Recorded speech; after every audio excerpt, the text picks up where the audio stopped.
The persistent electricity nightmare in South Africa is severely affecting the country's economy, with the local currency depreciating to all-time low against the US dollar.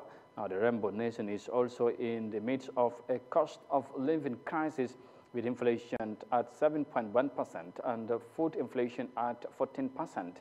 This is feared to cause a weaker rand, which will only add pressure to the already poor situation.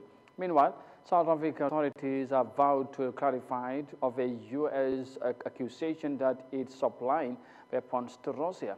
Let's have more details of that in this report.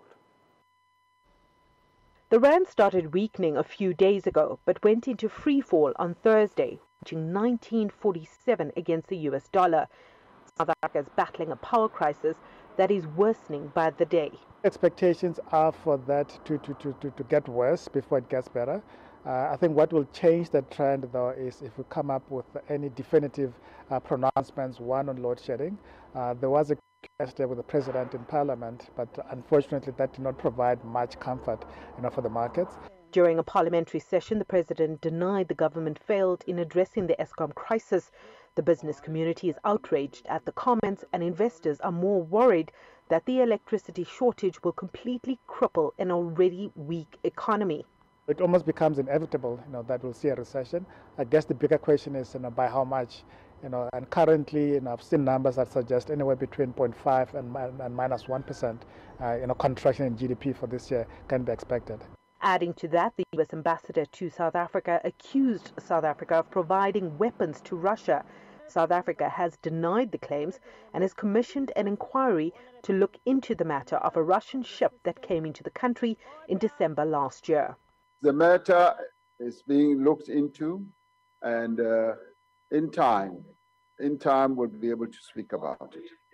Yes, but in time we'll talk about it. So, Honorable Speaker, as you correctly said, this matter best be left where it is. The rand recovered slightly today, but it's still above that 19 rand mark against the dollar. Some traders believe that the currency will remain under pressure as tensions rise between the U.S. and South Africa. The U.S. ambassador had some harsh words for South Africa, while South Africa says it won't be bullied. To the extent that this thing with the US escalates and we're forced to kind of pick a side and we don't pick the US, then obviously things can get really bad for foreign direct investment. The South African economy is weakening as the power crisis intensifies. The country is also in the midst of a cost of living crisis, with inflation at 7.1% and food inflation at 14%. A weaker rand will only add pressure to this already poor situation. Sumitra Nadu, CGTN, Johannesburg, South Africa.